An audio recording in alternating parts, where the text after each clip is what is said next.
धर्मों के पवित्र शास्त्रों के आधार पर। तो परमात्मा कहते हैं जहां ये तपस्या पर भूलने जा रहे थे प्राणी धर्मदास, में वहां आके खड़ा हो गया। इनका बुरा हाल हो रहा था, रो रहे थे। कहीं पर तो एक परिवार के दो सदस्य वही भूलने जा रहे थे, वहां उनके गुरु भी साथ पटक वहीं पर भूलने जा रहे थे। ऋषि महर्षि भी वहां पर भूलने जा रहे थे। और जब मैं वहां जाकर खड़ा हुआ, एकदम उस तपस्या की जो तपत थी, जलन थी, वो एकदम शांत होगी। टुकड़ी तो गर्म ज्यों की त्यों है, लपटें निकल रही हैं आग की, लेकिन उन प्राणियों को मेरी शक्ति से उस आग का कोई असर नहीं हो रहा था। तो जब उनका वो पीड़ा खत्म हुई तो एकदम बैठे शांत होकर मुझे देखा। तो परमात्मा के उस शीतल चंद्रमा जैसे शीतल चेहरे को देखकर वो सभी ये समझ गए कि शायद ये भगवान है। तो उन्होंने कहा कि हे परमात्मा, हम यहां पर कौन से कर्म का दंड भोग रहे हैं? तो परमेश्वर ने कहा कबीर जी ने कि बेटा, ये तुम्हारा इस लोक का दंड नहीं, ये तुमने सतलोक में गलती करी थी। अपने मूल स्थान को छोड़कर, उस सर्व सुख दायी स्थान को छोड़कर भरी थाली का ठोकर मारकर तुम यहां आए हो इस काल के साथ। परमात्मा ने उनको कुछ ही समय में सारी सृष्टि रचना बताई सुनाई। तो सभी को वहां तो तुरंत समझ में आ गई, क्योंकि यहां तो अफलातून पाक रहे हम। एक छोटा सा कोई जॉब हो जा, अधिकारी बन जावे, छोटी सी कोई 10-20 एकड़ जमीन हो जा, हम सुनते ही नहीं किसी की, अकनौ किसी ने देखा। वहां तो सारा स्पष्ट दिख रहा था कि जिस धन को अपना मान रहे थे, जिस घर को अपना मान रहे थे, जिस परिवार को अपना मान रहे थे, वो हमारे साथ नहीं आया। तो वहां तक अकल ठिकाने आ गई थी उनकी। और यहाँ अकल ठिकाने लाने के लिए इतने सत्संग करने पड़ते हैं, इतने प्रमाण देने पड़ते हैं कि तुम गलत स्थान पर पड़े हो, ये लोग तुम्हारा नहीं है, तुम्हारे साथ धोखा हो रहा। और तब भी शीघ्र सी ठिकाने अकल नहीं आती, क्योंकि हमारे ऊपर प्रेशर इतना है। लेकिन मालिक का ज्ञान भी इतना प्रबल है और समाधान इतना प्रबल है, एक दिन अकल ठिकाने आकर रहेगी पूरे विश्व की। अब वो समय आ गया।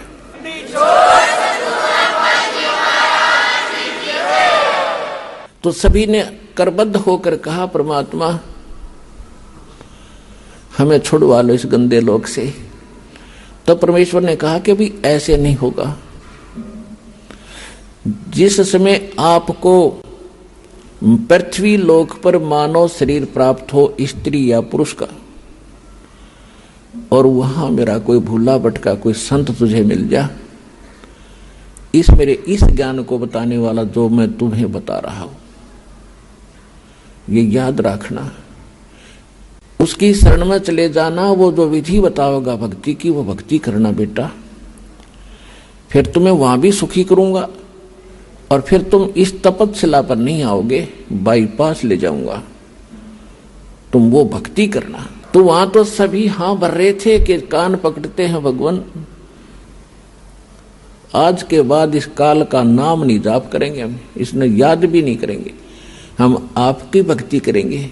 हमने तो भगवान जान के और इस काल की पूजा की दाता। आज अकल खुली हमारी, और अब के मनुष्य जीवन मिलेगा तो हम वही भक्ति करेंगे जिससे आपकी प्राप्ति हो। तो परमात्मा ने कहा भाई ठीक है, याद रखना इस बात को बच्चों, भूलना नहीं। और तुम वहां ऋषि बैठे थे, जो गुरु बैठे थे, वो निराकार बताया करते थे ब्रह्म को। परमात्मा ने कहा कि ए मुनि जी, तुम कैसा मानते थे परमात्मा को? कि जी हमने तो ऐसा ही ज्ञान हुआ है कि वेदों पर बताया गया है। वेद तो ना तुम्हें पता, वेदों का सट्टे मारे तुमने। वेद तो साकार बताते हैं, तुम्हारा अनुभव निराकार बताता है कि खोजत खोजत थक गए, अंत कहा बेचून। बेचून माने निराकार। तुमने जो जिस विधि से भगवान पाने की चेष्टा की, उससे परमात्मा नहीं मिल सकता। और इसलिए गलत प्रयत्न साधना करके तुमने अपना अनुभव घड़ दिया कि भगवान निराकार, वो दिखता कोई नहीं, प्रकाश प्रकाश दिखता है, परमात्मा का प्रकाश ही देखा जाता है। अरे भले आदमी कोई कहे सूर्य तो निराकार है, सूर्य का प्रकाश देखा जा सकता है, अकल है ठिकाने तुम्हारी? सूर्य बिना फिर प्रकाश किसका, भगवान के बिना प्रकाश किसका देखा? तो कहने लगे जी हम तो बस इतनी पढ़ाई पढ़काए हैं, हमने तो निराकार मान रखा था। देखो वो आ रहा है सामने तुम्हारा निराकार भगवान, वो देखो। जब सबकी दृष्टि परमात्मा के संकेत की ओर गई तो ओछा माथा, काला शरीर, विकराल चेहरा, ये उसका वास्तविक रूप है। और उस रूप को यदि आप यहां देख ले तो कलेजा फट जा। जिसको तुम खोजने के लिए ऋषि महर्षि हजारों वर्ष तक ब्रह्म न पावांगे, ब्रह्म न पा लो, थारा कलेजा फट जा, उसने देख लो। तो सारी उल्टी साधना की तुमने, सब ज्ञान गलत ज्ञान स्वयं ग्रहण किया और सारी जनता को भ्रमित कर दिया। वो आ रहा तुम्हारा भगवान और तुम्हारे से निकले इस गंध को खाएगा वो। और अब तुम जाओ यहां से। परमात्मा ने अपनी शक्ति से उनको वहां से उड़ा दिया। अब काल का भोजन का समय हो गया था, क्योंकि उसने भी निर्धारित समय फिक्स कर रखा है कि इतने समय में ये भुन बांध कर चले जाएंगे यहां से, केवल वो माल शेष रह जाएगा, उनसे निकला हुआ गंध, वो उसका माल है। वो खाने के लिए आया तो देखा सामने एक व्यक्ति खड़ा है। अब उसने निकट आकर देखा, क्या देखा कि तो मेरा बड़ा भाई खड़ा है, जोगजीत खड़ा है। अब काल, जब वहां काल ने गलती की थी सतलोक में, ये सृष्टि रचना में आपको सुनाया हुआ है, यहां केवल एक हिंट देकर आज सत्संग का विषय दूसरा रखना है। तो वहां सतलोक से जब इसको निकाला था 21 ब्रह्मांड समेत, तो परमात्मा इसी रूप में गए थे, जोगजीत रूप में। तो जब जोगजीत रूप में उसने देखा कि ये परमात्मा के निकट मेरा भाई है, उनके साथ रहता ज्यादा, और उसका संदेश वही लेकर आता है, कोई आज्ञा क्या है ये पूछता हूं पहले इससे। तो उस ज्योत निरंजन काल ने जोगजीत से कहा कि जोगजीत तू यहां क्यों आया? अब कोई पिता का आदेश है तो मुझे बता, और तूने मुझे वहां से मार कर निकाला था, तू मेरे लोक में क्यों आया? मेरी तू आ कैसे गया? अब मैं तुझे पहले तो आदेश बता दे क्या है परम पिता का, फिर तुझे मैं मारूंगा, कुटूंगा। तब परमात्मा बता रहे हैं धर्मदास जी को, मैंने इससे बताया कि सुन ले आदेश परम पिता का। ये आत्मा परमात्मा की है और ये तेरे साथ आ भी गई थी, तो ऐसा जुल्म नहीं करना था तूने। अन्यायी, कोई गधा बना दिया, कोई गधी बना दी, कोई सूर बना दिया, कोई सूरी बना दी, कोई कुत्ते गधे की योनि भोग रहा है, कोई कष्ट से पीड़ित है, किसी को कैंसर है, किसी को टीबी है, किसी का हाहाकार मच रहा है, किसी की टांग कट गई, किसी का हाथ कट गया। ये जुल्म कर रखा तूने। तेरे रहम नाम की चीज नहीं है। परमात्मा दुखी हुए इस बात से।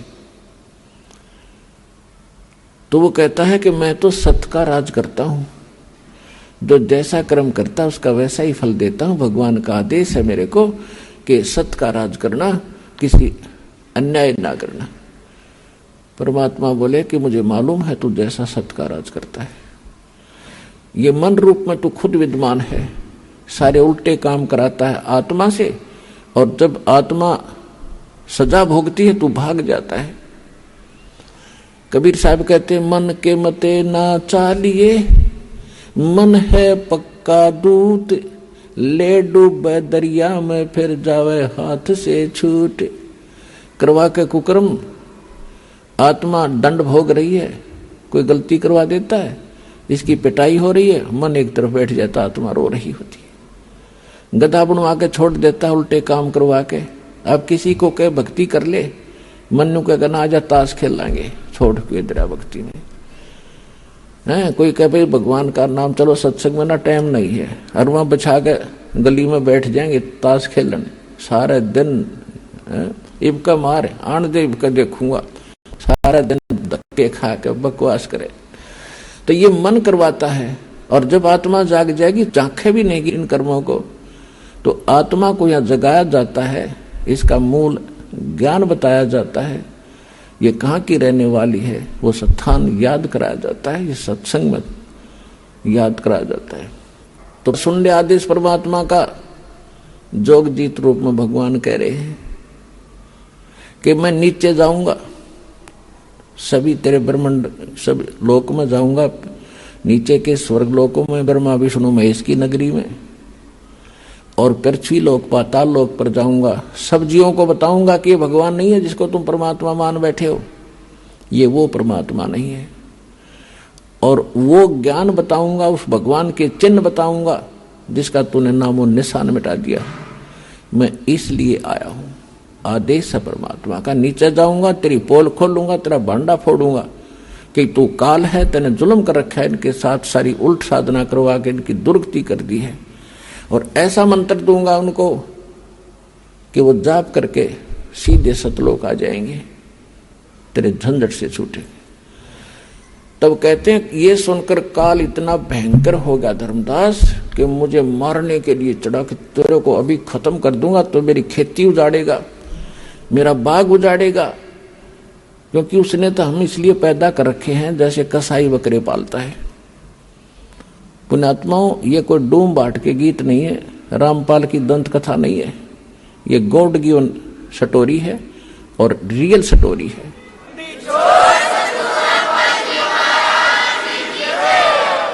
क्योंकि हमने अपने गलत ज्ञान सुन रखा है, वही अटपट अच्छे लगे। रामकृष्ण की कहानी, सुदामा वाली, वैसे इतनी भक्ति थी क्या? ये क्या यही कहानी थी? ये है वो परमात्मा की सत्यनारायण कथा जो दास साहब को सुना रहा है। तो आपको इसलिए पाल रखा, धर्मदास जी को बता रहे परमात्मा कि जैसे कसाई बकरे पालता है और उन बकरों की बुद्धि इतनी ही काम करती है कि ये बहुत अच्छा आदमी है जो हमारा मालिक है। कैसे अच्छा आदमी है कि इसने बहुत बढ़िया हमारे लिए इस चरागाह बनवा रखे हैं जहां हम चरते हैं, एक सरोवर तालाब बना रखा है जहां हम पानी पीते हैं, फिर एक झोंपड़ी डाल रखी है, शेड डाल रखा है जहां हम गर्मी सर्दी से बचने के लिए उसके नीचे बैठ जाते हैं। और ये मालिक आता जब हमें बड़ा संभालता है, हमारे ऊपर हाथ फेरता है। तो यहां परमात्मा कहते हैं धर्मदास जी को कि आप जब ये सुविधाएं देखते हो यहाँ की कि कितना सुंदर बाग बगीचे, कैसे झरने बह रहे हैं, कितना नीचे शीतल जल निकल रहा है, मीठा जल, और बड़ी हवा चल रही है, बड़ी पृथ्वी दे रखी है, इस पर बड़े पदार्थ दे रखे हैं, इनको देखकर तो ऐसा लगता है कि गढ़ाई बढ़िया भगवान है, बहुत अच्छा स्वामी, कितनी सुविधा हमारी कर रखी है। और जब ये कुंबा घाणी करता है कि दुर्घटना में परिवार के परिवार नाश हो जाते हैं, भूकंप आ जाता, पूरा क्षेत्र तहस नहस हो जाता है, तो उस समय इसकी दयालुता पर हमारे दिमाग नहीं जाता कि अब ये क्या हो रहा है। परमात्मा ने बताया कि जैसे कसाई जो बकरों को ये सुविधाएं देता है तो उनको ऐसा लगता है कि बहुत बड़ी आदमी, और जब वो उनके पास आता है तो उससे प्यार करते हैं वो कि हमारा नेक मालिक आ गया, और उसके पंजाली ऊपर न पैर उठा कर सीने से लगते हैं, उसको चाटते हैं उसके हाथों को। जब उनको वो छूता है, वो तो देख रहा है कि इसमें मांस कितना हो गया, कितने किलो का बिकेगा, और वो बकरा चाटता है प्यार में कि मेरा मालिक बहुत बढ़िया है। और जब भी उसको आवश्यकता होती है, एक डंडा लेकर निकाल लेता कि चाहे बेटा मरो चाहे बेटी कटो, माँ कटो चाहे भाई और बहन कटो, वो ना देखता किसी ने। तो ये स्थिति समझ लेना धर्मदास, इस काल कसाई में जहां आप रह रहे हो, इस गंदे लोग पे। लेकिन आपको कोई ये ज्ञान बताने वाला था नहीं, और परमात्मा बताने के लिए हम सुनने को तैयार नहीं थे, क्योंकि हमारे धर्म गुरुओं ने हमें मिसगाइड गढ़ा कर दिया कि कबीर जो है ये अशिक्षित है, क्या जाने धर्म ग्रंथों के बारे में, संस्कृत इसको आती नहीं, और हमारे धर्मगुरु संस्कृत नहीं बोला करते। हम उनके ऊपर कुर्बान थे कि ये विद्वान है, सचमुच कबीर तो एक धानक है, जुलाहा है, अशिक्षित है, ये क्या जाने वेदों और सदग्रंथ के बारे में। तो ये निंदा कर रहा है हमारे धर्मों की। और परमात्मा सच्ची बताया करते थे। वही ज्ञान जो आज दास बता रहा है, यही परमात्मा स्वयं बताया करते थे। उस समय हमने स्वीकार नहीं किया क्योंकि हम अशिक्षित थे। अब जो रहस्य आपको आज उजागर किया जा रहा है कि वो नाम क्यों मना कर रखा था उस समय बताने को, और अब क्यों आदेश दिया है इसको खुलेआम बताने का। तो उस समय धर्मदास जी को परमात्मा ने बताया कि इसने ये व्यवस्था कर रखी है, अपने स्वार्थवश तुम्हें यहां रोक रखा है। और 3 गुण है इसके पुत्र, उनमें एक एक गुण भर रखा है, और उनके कारण आप इतने यहां जकड़े पड़े हो। ब्रह्मा में रजगुण भर दिया, रजोगुण के प्रभाव से, जैसे किसी ने शराब पी रखी है या भांग पी रखी है, वो जो भी गतिविधि करता वो होश हवास में नहीं कर रहा, वो तो मजबूरी है। 1000 ने पी रखी हो भांग तो सारी एक जैसा काम करेंगे, एक जैसी उनकी चाल होगी, एक जैसी बोली होगी, एक जैसी क्रिया होंगी। तो यहां सबके ऊपर, प्रत्येक प्राणी पे, चींटी से लेकर हाथी मानव, सबके ऊपर उनका प्रभाव है। तो उससे प्रभावित होकर सभी संतानों उत्पत्ति करते, ये विवश हो गए हैं। बस की बात नहीं, प्राणी कहते कितनी बात बनाओ, ऋषि महर्षियों की कथा सुना दें आपको। ये बड़े बड़े इन्होंने खूब कोशिश की हम इस विकार से बचें, वासना रहित हो जाएं। एक श्रृंगी ऋषि था और वो घर त्याग कर ऋषि परमात्मा पाने के लिए जंगल में चला गया। अब इनको ज्ञान तो था नहीं विचारों को, लेकिन भगवान के लिए आत्मा भटक ही रही है। आप भी भटक रहे हो, कोई कहीं जा रहा था, कोई कहीं जा रहा था। यह आत्मा रुक नहीं सकती जब तक परमात्मा नहीं मिलेगा इसमें। तो श्रृंगी ऋषि ब्राह्मण घर त्याग कर जंगल में बाल ब्रह्मचारी रहे, और ये पहले यही क्रिया करने की चेष्टा करते थे कि पहले हम निर्विकार हों तो तब भक्ति बनेगी। इनकी यह सोच थी। तो जिस साधना से वो निर्विकार होने की कोशिश कर रहे थे, वो साधना भी निर्विकार नहीं हो सकते। तो उन्होंने क्या किया कि भी अन्न अधिक नहीं खाना चाहिए, ज्यादा अन्न खाने से वासना जागती है, चटपटे भोजन खाने से। तो उसने अभ्यास करते करते इतना अल्प आहार करने का अभ्यस्त हो गया, लास्ट में एक दिन में वृक्ष के तरफ मुंह करके बैठ जाता, भक्ति करता था। वो साधना जैसा उसने डले ढोण का पता था, और सारा दिन में एक बार वृक्ष की छाल पर जीभ मारता था। बस अंत में इतना अल्प आहार हो गया था उसका, और जिस कारण से वो आसपास के क्षेत्र में घना प्रसिद्ध हो गया कि भी ऐसा महात्मा देखा नहीं, सारे दिन भक्ति करता है, समाधिस्थ रहता है, आंखें भी नहीं खोलता, सारा दिन में एक बार वृक्ष के जिह्वा लगाता है, बस उसी से तृप्त हो जाता। अयोध्या नगरी के आसपास जंगल में वो बैठा था। तो वहां सब जगह ये बातें फैली। तो अयोध्या के राजा दशरथ की लड़की थी,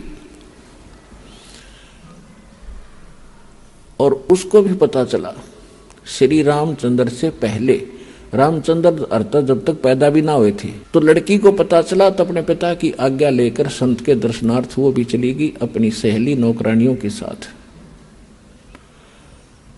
तो वहां जाकर देखा उसने कि साधु बड़ा महापुरुष है, और यदि ये आंखें खोल ले, इसको घर ले आए हम और इसके वचन सुने, सेवा करें, कुछ अच्छी हमारी किस्मत बनेगी। तो इस उद्देश्य से उसने अन्य किसी महापुरुषों से, उनके साथ जो साधु संत रहते थे, ब्राह्मण गुरु होते थे, उनसे पूछा ये आंखें कैसे खोले। तो किसी वैद्य ने बता दिया कि आप जहां ये जीवा लगाता है श्रृंगी ऋषि, उस वृक्ष की उस स्थान पर थोड़ा सा शहद लगा दो। उस लड़की ने आज्ञा दे दी, उसके नौकरों ने वहां पर शहद ला दिया उस स्थान पर। अब ऋषि जी पहले तो एक बार जीभ मारता था, उस दिन 6 बार मारी, क्यों अच्छी मीठी लग गया। और अगले दिन फिर ऐसे कर दिया। तीसरे दिन ऋषि जी की, श्रृंगी ऋषि की आंख खुल गई और फिर उससे प्रार्थना की कि हमारे घर चलो। ऋषि जी ने घर जाने से तो मना कर दिया, लेकिन वह लड़की डेली वहां सेवा करने जान लाएगी। अंत में उस राजा दशरथ की लड़की ने ब्याह कर लिया उस ऋषि जी ने। चला था भगवान पाने के लिए और फिर फंस गया उसी दलदल में। तो परमात्मा कहते हैं जो ये वासना है, रजगुण का जो प्रभाव है, ये इतने विवश हैं ये प्राणी, ये जीव के बस का नहीं है। इसका तरीका बताया है परमात्मा ने। तुम डले ढूंढ जाओ, जंगल में जाओ।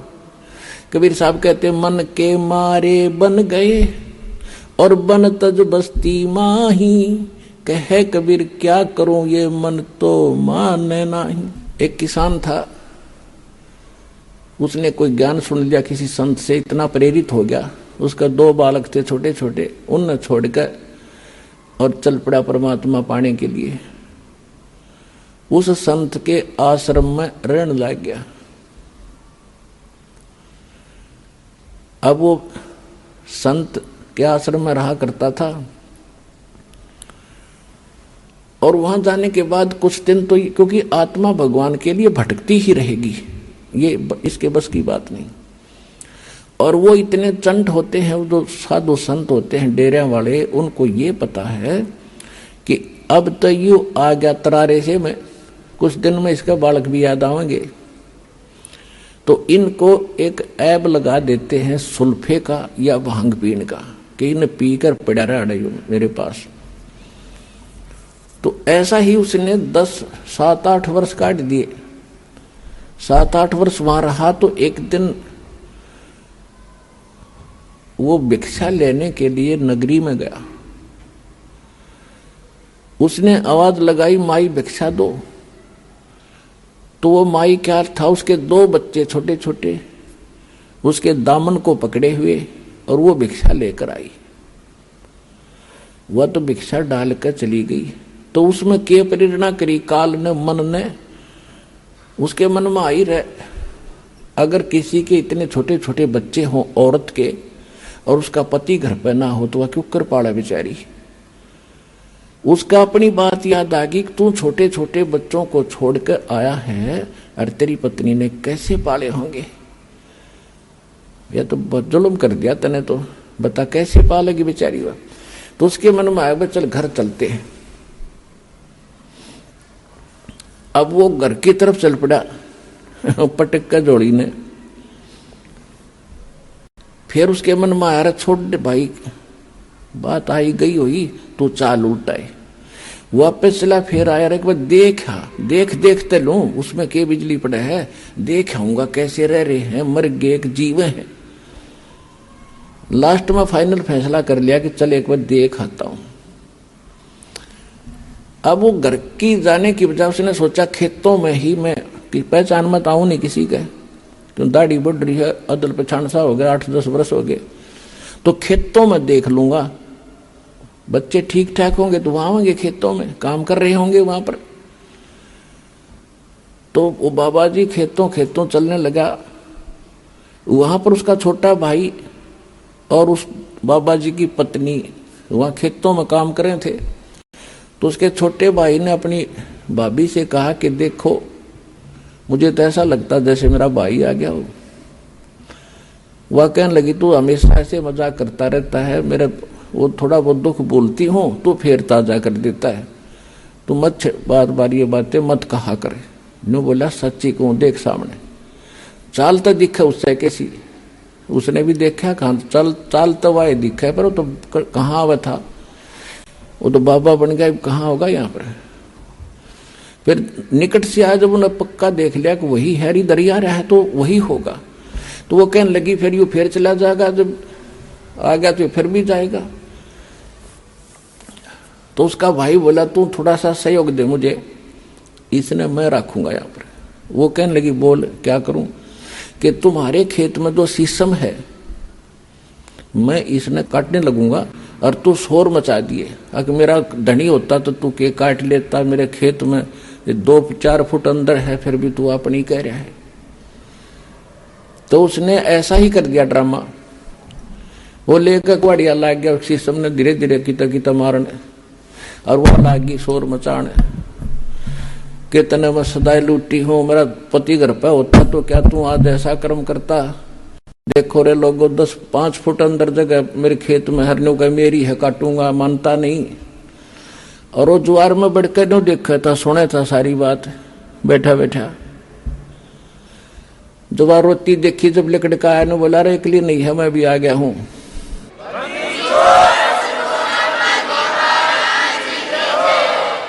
तो उसका भाई बोला, भाई तू कौन? तीसरा तेली बीच में, चल हमारे घर की लड़ाई है, बीच में नहीं बढ़ा करते। नो बोला, इसकी शीशमाला हूं मैं, शीशमाला। बता, गया था घर छोड़ के, फिर शीशमाला बन गया। नो बोला, भाई वो तो कौन ही, तू मेरा भाई तो नो थोड़ा जैसे बुंडा शकल, तेरी शकल भी पिछाड़ में ना आती, भाग हटे थे। तो वहां खेतों में कोई नाई था, किसी आड़ी के बाल काटना आ रहा था, वहां गया। नो बोला, रहा मेरे बाल काट, फटाफट नाश हो गया बात का। बोला, भाई क्या हो गया? बोला, मैं फलाना हूं, मेरे भाई ने जुल्म कर रखा, देखो मेरी शीशम काटने लग रहा। और दूसरा आड़ी था, बोला, मेरे पीछे काटिए, पहले तू इससे के काट। सुबह हुआ बात या उसके काट कर मुंड कर दिया साफ। आया ने बोला, देख ओए हो ना? हाँ बोला, वो आजा। भाई सीने का लगा लिया और उड़े बैठ गया, भाई बन गया फिर गरबारी। तो परमात्मा कहते हैं, मन के मारे बन गए और बन तज बस्ती मां, कहे कबीर मैं क्या करूं, ये मन तो माने ना। ये मन माने कैसे? जो हमारे शास्त्रों में लिखी विधि है, जो हमारे सदग्रंथों में प्रमाण है, जो भगवान ने आके बताया है, उस विधि से यो मन मानेगा। कैसे मानेगा? डेरे डांडे खुश रहो, ये खुश रहे ना मोक्ष, धरु पर लाद भी पार हो गए, फिर गृहस्थी में क्या दोष। परमात्मा ने बताया है कि डेरे डांडे अपने घर पर रहो, भक्ति करो, जो विधिवत साधना है। यदि आप घर त्याग कर और ब्रह्मचारी रहकर ही मोक्ष मानते हो, तो ये ईजड़ों का नंबर तो पहले आना चाहिए तुम्हारे से, वो तो सारे पार हो जाए। फिर इसका कहने का तात्पर्य ये नहीं है कि आप दुराचारी हो जाओ। आपने जो है संयमी रहना होता है। दुराचार बहुत बुरी चीज है। और ये भी नहीं कि खुसरे यानी हिजड़े पार ना हो। पुण्यात्माओं, बात बिगड़ी पड़ी है सारी। देखो, किसी कर्म संस्कार से वो खुसरे बन गए, हिजड़े बन गए, और हिजड़े बनने के लिए तेरे ऋषि में ऋषि जंगला में धक्के खाया करते, रोटी छोड़ देते थे। उनका अगर अकल ठिकाने आ जाए तो वो तो जल्दी भक्ति करें।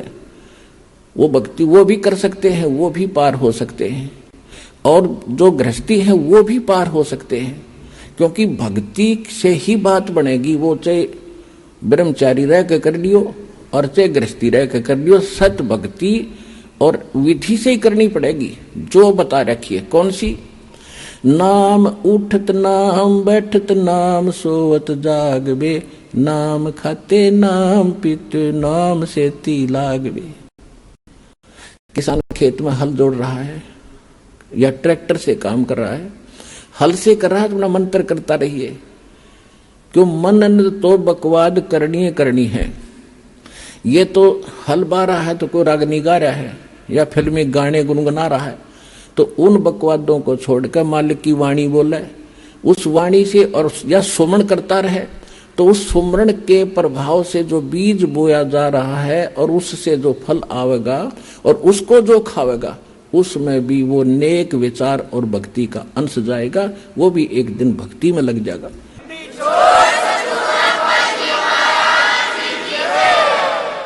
ये इन विचारों का इतना प्रभाव पड़ता है। एक संत की एक बहन शिष्या थी, वो उसके घर चला गया। उधर से उसकी शिष्या की बहन आई हुई थी, उसकी लड़की विधवा होगी।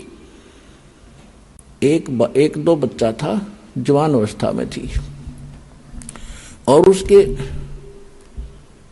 कोई भाई था नहीं, उसके दामाद का कोई भाई नहीं था, इकलौता था अपने माता पिता के।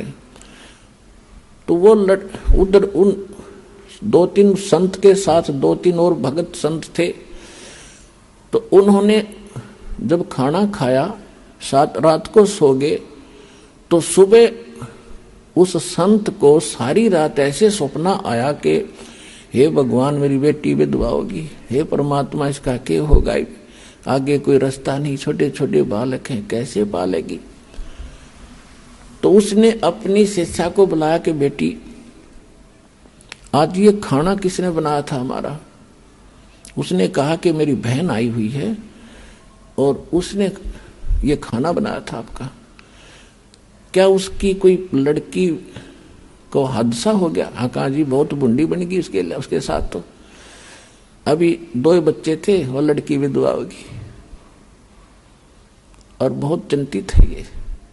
वो लड़की को बुला, उसको तो समझाया बेटी ये तो जो होना था हो गया, पर भक्ति कर नाम ले ले, तो वह तो बहुत अलग शिक्षा दी। लेकिन कहने का भाव ये है कि वो खाना बनाने वाले के विचार उस भोजन में गए और उसको जाकर अफेक्ट किया उस ऋषि संत को। तो इसी प्रकार जो आज सारे वातावरण में रागनी फिल्मी गाने, राजनीति की बातें या अटपट सुनते हो, अखबारों में पढ़ते हो, फिर दूसरों को सुनाते हो, ये सारे समाज में फैल गया। सबका वही स्वभाव बन गया। सुबह उठते आदमी चाह पीछे पीवा, पहले लोग अखबार लो, अखबार हम के पढ़ रहे, उड़ा 3 मर गए हैं, उसका न्यू हो गया, फलाना न्यू हो गया, वहां बलात्कार हो गए। ये पढ़ने की बातें। सुबह उठते मालिक की कथा सुने, परमात्मा के मंत्र जाप करे, परमात्मा की कथा सुने तो आत्मा का उद्धार हो। तो अब जैसे भक्त बताते हैं कि ट्रेनों में या बस में दूर देश से, दूर राज्य से बच्चे आते हैं भगवान के, तो सुबह सुबह या शाम के समय जब ट्रेन में होते हैं, कोई आरती कर रहा है, कोई मंत्र कर रहा है, कोई सुबह के नित्यनेम कर रहा है, कोई दोपहर की रामायण ही लगाए बैठा मोबाइल में। एक वातावरण बदलता जा रहा है। तो पूरे विश्व पर इसका असर होगा। एक दिन सब नाम लेंगे, ये मालिक का वचन है। तो ऐसे प्रभाव पड़ेगा।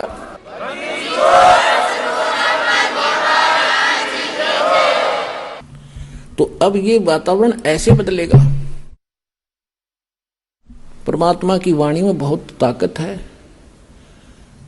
और विधिवत वो वाणी प्राप्त होती है, उसी से असर होता है। सब यानी अधिकारी से लेकर जो नाम जाप किए जाते हैं उनको आप भी असर होगा और वातावरण के अंदर भी बहुत प्रभाव पड़ेगा। अब आप देखते हो कितने टीवी चलते हैं, सब जगह ये राजनीति की बातें, फलाना ये डकड़ा ये बड़ा, इसको तो 1 नंबर पर मान रहे हैं, ये 1 नंबर। तो वो सारा उसका निवारण कर देते हैं परमात्मा की वो सारी झूठी बनाई हुई रचना। लेकिन उससे पहले जो सारा शब्द है उसमें बताया हुआ है कि ऐसे ऐसे ध्यान लगाते हैं तो ये नजर आता है, फिर ये नजर आता है। तो इनको लगता था कि हमें जो बताया गया है, जो हम करते हैं, जो आसाराम बापू जी ने बताया, तो हमें तो कोई ऐसा कुछ दिखा ही नहीं आज तक। तो इनका ध्यान वहां से हटने लगा था और राधा स्वामी के हम जाने वाले थे। तो 1-2 इतवार हम जा नहीं पाए, किसी कारण से कोई और काम आ गया। तो इसी बीच में इन्होंने संत रामपाल जी महाराज जी का वो टीवी पे देख लिया और वो ज्ञान ऐसा था कि इनको मतलब सुनते ही नहीं हो गया कि जो ये बता रहे बस यही सही है। और इन्होंने कहा कि मैंने वहाँ जाना है। फोन किया वहाँ करौंधा आश्रम में, तो वहां से उन्होंने बोला कि अभी गुरुजी आश्रम में नहीं है, अभी गुरुजी जगह जगह जाके कर रहे हैं, तो आप थोड़ा रुक के आइए। तो इन्होंने कहा कि आप ये बता दीजिए कि सबसे पहले गुरुजी कहाँ पे कर रहे हैं सत्संग, इस वक्त जल्दी कहाँ हो रहा है। तो उन्होंने बताया कि अभी करनाल में होगा सत्संग। तो इन्होंने कहा कि ठीक है, आप मुझे बता दीजिए कहाँ पे होगा। तो उन्होंने हमें लुधियाना में एक भगत है नरेश कौशिक जी, उनका नंबर दिया और कहा कि आप उनके पास जाइए, वो आपको सारा कुछ बताएंगे। हम उनके पास गए, उन्होंने हमें बताया सारा कुछ और पुस्तक दी प्रभाषा प्रभु की और गहरी नजर गीता में, और सारा बताया उन्होंने। मैंने वो पुस्तक पढ़ी, इन्होंने भी पढ़ी, और साथ में उन्होंने बताया भी करनाल में उस जगह पे होना है। तो जब वो सत्संग था 15 जून को 2004 को हम वहाँ करनाल पहुँच गए। मैं, मेरे हस्बैंड और मेरे सास ससुर। बच्चों को हम लेके नहीं गए थे, छोटे थे, और हमें था कि शायद बच्चों को नहीं नाम देते होंगे, तो हम इन्हें नहीं लेके गए। और हम 15 जून 2004 को जाके हमने वहाँ पे जाते ही हमने पहले गुरुजी जैसे हम वहाँ गए, पहले तो हम वहाँ शाम को पहुँच गए एक दिन पहले, तो उस टाइम वहाँ पे कुछ भी नहीं था, पार्क खाली था जहाँ होना था। फिर हम सुबह दूसरे दिन आए, वहाँ पे हमारे कोई रिश्तेदार थे, उनके यहाँ रुक के सुबह आए तो वहाँ पे लगा हुआ था, लेकिन संगत बहुत ही कम थी। और मुझे थोड़ा सा, क्योंकि मैंने ज्ञान सुना भी नहीं था और मैं इनके कहने पे आई थी, इन्होंने कहा था तू सत्संग सुन लेना, तुझे ठीक लगेगा नाम लेना, नहीं लगेगा तो कोई बात नहीं। तो मैं देखा कि संगत भी कोई ज़्यादा नहीं है, क्योंकि जब आसाराम बापू लुधियाना में कभी कभार आ पाते थे तो इतनी लाखों की भीड़ ऐसे हो जाती थी कि वहाँ पैर रखने की जगह नहीं होती थी। तो मुझे थोड़ा सा लगा कि यहाँ पे संगत भी कोई नहीं है।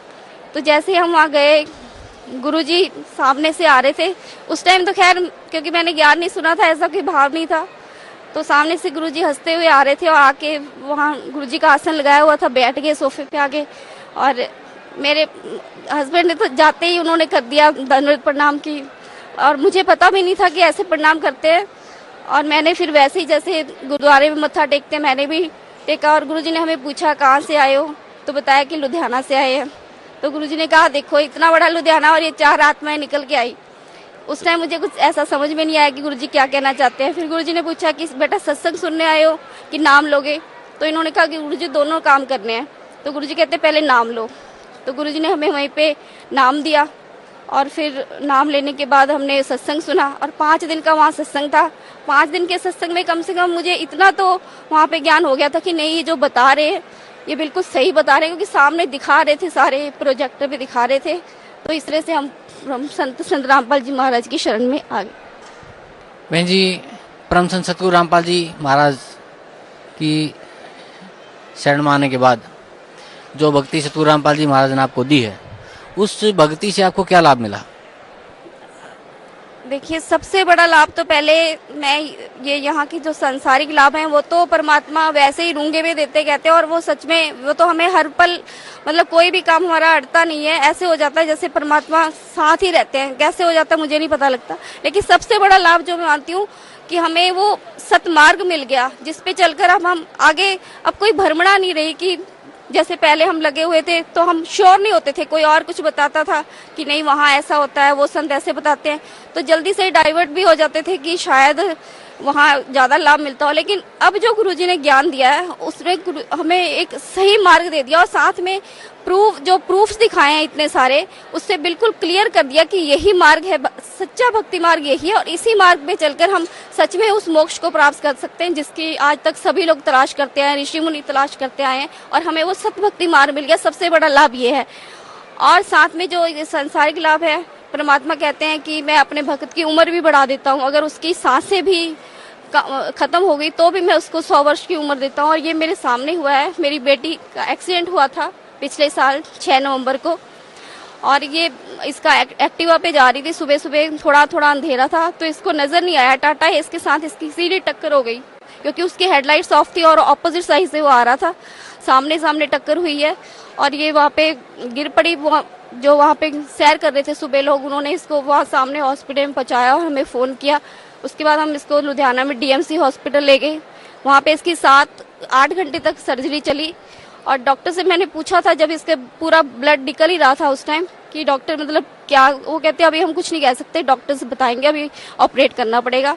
तो उसके बाद शाम को 4 बजे जब ये होश में आई, और बिल्कुल ये ठीक थी और होश में भी बहुत जल्दी आ गई, जब तक डॉक्टर्स ने कहा था कि ये होश में आने पे भी शायद कुछ परेशान करेगी, मतलब एकदम से वायलेंट हो सकती है। इसने कुछ नहीं किया, ये आराम से बिल्कुल उठते इसने सबको पहचाना और बिल्कुल ठीक थी, जबकि डॉक्टर्स ने कहा था इसका ब्रेन भी बाहर आ गया था, और इसका कोई मेमोरी लॉस नहीं हुआ, पढ़ाई में बिल्कुल तेज है। इसके बाद इसने +2 के पेपर दिए, इसका हाथ भी टूट गया था, उसी हाथ से इसने पेपर दिए हैं सारे अपने, और अपना आगे सीए के लिए सीपीटी का टेस्ट भी इसने दिया, वो भी इसने क्लियर कर लिया, बिल्कुल ठीक है। और परमात्मा के पास सब जब इसको लेके आए, तब 10-15 दिन के बाद हम इसको लेके आए थे यहाँ पे, तो परमात्मा ने इसको बताया कि बेटा तेरी उम्र जो थी, आयु उतनी ही थी, तेरी सांसें खत्म हो गई थी, और ये आगे अब परमात्मा ने आपकी उम्र बढ़ाई है।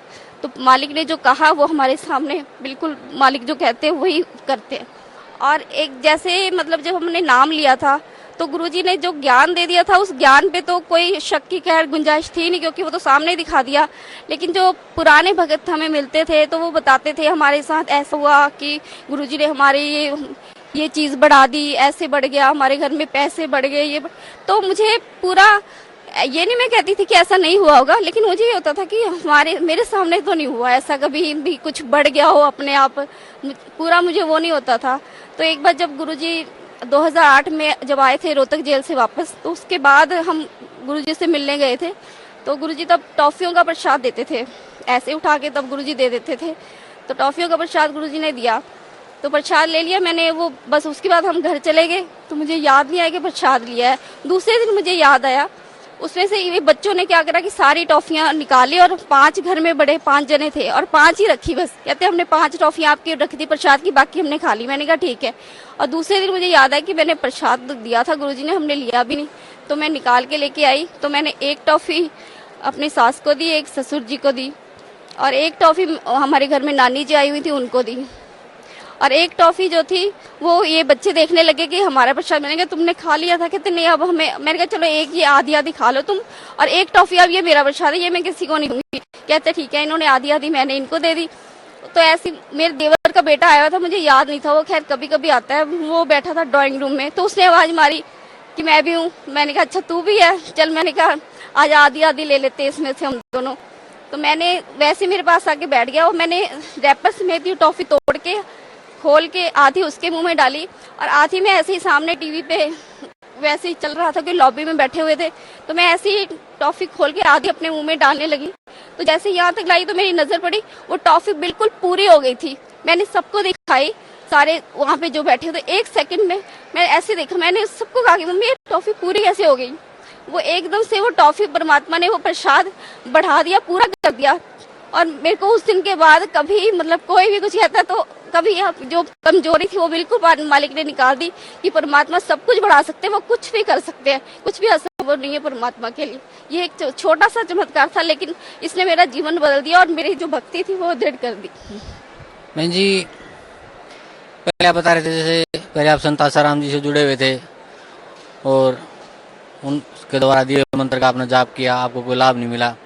उसके बाद परम संत सतगुरु रामपाल जी महाराज से आपने नाम उपदेश लिया, तो बता रहे हैं कि आपको सबसे बड़ा आध्यात्मिक लाभ हुआ। आपको पता चला किसकी भक्ति करनी चाहिए, कैसे भक्ति करनी चाहिए, हमें मोक्ष कैसे प्राप्त होगा।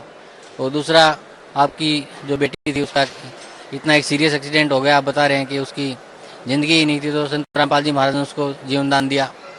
और फिर आप बता रहे हैं कि आपके अंदर जो एक त्रुटि थी कि परमात्मा क्या कर सकता है क्या नहीं कर सकता, आपके बिल्कुल हाथ में उन्होंने, चलो एक माइन्यूट सी बात लगती है लेकिन एक बहुत बड़ी मतलब घटना है। इसको भगत समाज एक उसको ये पूरे भगत समाज के लिए एक बहुत बड़ी घटना है कि एक टॉफी का प्रसाद, आधी टॉफी को पूरा कर देना, आपको ये बिलीव दिलाना कि yes I am God and I can do everything. तो एक बहुत बड़ी घटना भी है ये। तो मैं आपसे रिक्वेस्ट करता हूँ कि भगत समाज को आप क्या संदेश देना चाहते हैं?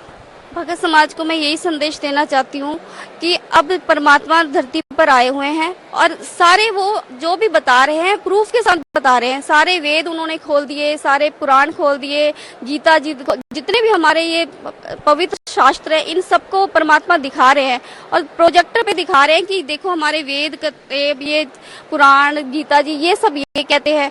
और जो संत, बाकी संत बता रहे हैं वो ये बता रहे हैं। आप खुद सारे जो लोग हैं, जितने भी भक्त समाज में भी लोग हैं, सब पढ़े लिखे हैं, ये खुद निर्णय कर सकते हैं कि कौन सही बता रहा है और कौन गलत बता रहे हैं। तो मेरी भक्त समाज से यही प्रार्थना है कि जल्दी से जल्दी, जितना जल्दी हो सके परमात्मा की शरण में आइए, क्योंकि ये समय बीता जा रहा है और ये दोबारा ये जो भक्ति युग है, ये अभी बिल्कुल पीक टाइम आया हुआ है भक्ति युग का, और इस टाइम जो मौका चूक गए तो फिर ये दोबारा, ये पता नहीं कब, लाखों वर्षों बाद फिर कब कलयुग में जाके दोबारा मौका मिलेगा। तो बिल्कुल भी अब विलम्ब ना करें। और भक्त समाज से मेरी यही प्रार्थना है कि सतलोक आश्रम बरवाला, जिला हिसार, हरियाणा में आएं और संत रामपाल जी महाराज जी से नाम दीक्षा लेकर अपना उद्धार करवाएं। जी धन्यवाद आपका, बहुत बहुत धन्यवाद। क्या शुभ नाम है गुड़िया आप जी का? मालविका। गुड़िया कहाँ से आए आप? लुधियाना से। कौन सी क्लास में पढ़ते हैं? मैं कॉलेज में जाती हूँ और सीए कर रही हूँ। गुड़िया, परम संत सतगुरु रामपाल जी महाराज की शरण आने से पहले आप कौन सी भक्ति करते थे? छोटे से ही मेरे दिमाग में ये होता था कि हम कहाँ से आए हैं और हम कहाँ जाएंगे, लेकिन किसी के पास इस चीज़ का आंसर नहीं मिलता था। और मैं हनुमान जी की ही भक्ति करती थी छोटे से ही। तो जब आप हनुमान जी की भक्ति करते थे at the very from beginning, तो उस भक्ति से आपको क्या लाभ मिलता था? जी देखिए, जब हम छोटी उम्र के थे तभी हम संत रामपाल जी महाराज जी के पास आ गए। तो जब हनुमान जी की भक्ति करती थी तब बहुत ही छोटी होती थी, तो लाभ हानि का कुछ पता नहीं चलता था। पर जैसे ही संत रामपाल जी महाराज जी के पास आए तब पता चला कि असली लाभ होता क्या है। फिर आप परम संत सतगुरु रामपाल जी महाराज की शरण में कैसे आए? जैसे कि मम्मा ने बताया था, पापा ने टीवी पर देखा, गुरुजी का सत्संग आस्था पे आ रहा था 2004 में। तो उसके बाद पापा को बहुत अच्छा लगा, तो मम्मा पापा सबने नाम लिया, उसके बाद हमने भी नाम ले लिया। गुड़िया, परम संत सतगुरु रामपाल जी महाराज से नाम उपदेश लेने के बाद आपको क्या लाभ मिला?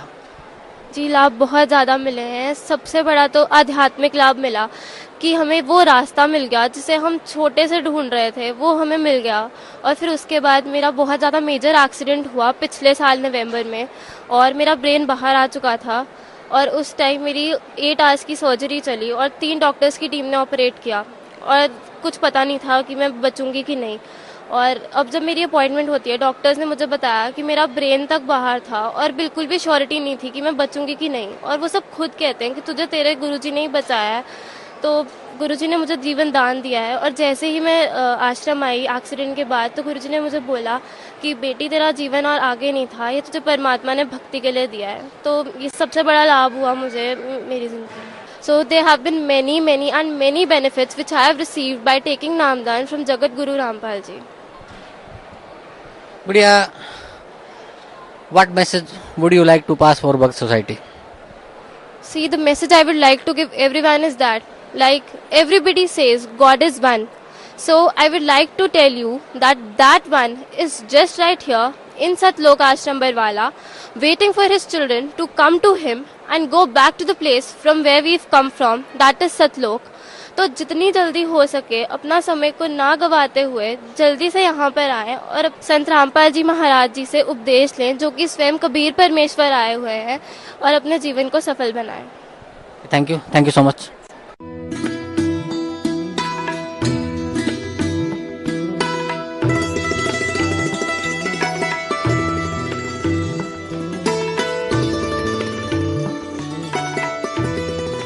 रूप मंत्रा आयुर्वेदिक फेस क्रीम्स।